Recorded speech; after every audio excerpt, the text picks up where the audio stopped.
የግጥሜ ርዕስ ወለጋ ሀገሬ እንዲህ ያለ ኑሮ እንዲህ ያለ ስቃይ ትንሹም ትልቁም ስሙ ተፈናቃይ ምነው የአማራ ልጅ ጫና በዛበት ተፈናቃይ ሆኖ በየኖረበት ተናብር ጉሮሮ ማን ያወጣል ስጋ ማኛ የሚያመርተው እንዴት ነው ወለጋ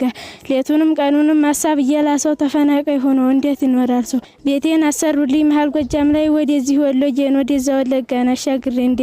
ወለጋ ምድር ላይ አንበሳ ተኝቷል የቆመው ነብር የተኛው ግሎታል የቆመው ነብር የተኛው መግደሉ ቦታ ቢመቸው ነው በመደላደሉ ምን ያላ ሞራ ነው ዛፉን ጨምዶታል ታወደዱት ሀገር ማን ሲኖር አይቶታል ለውሃው ብነግረው ወረደ ዝም ብሎ ለድንጋው ብነግረው አይሰማይ ደንቆሮ የሆዴን በሆዴ ያፌን በእንጉርጉሮ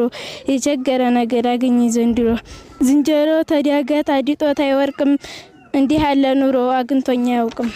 የክልሉ መንግስት የደሴው ዞን ታሪያው መሐከል ፈልፈለን ወተነ አሁን ምን ታይቶ ነው ህዱም ምትለን ቢጨንቀን ነው እንጂ መላ ያጣንበት ይናፍቀን ነበር የተወለድንበት እህል በየአይነቱ የሚመረትበት እንጨቱን እንዲያፈር የሚቆለልበት በየጫካው ገብቶ አራ ይተኛበት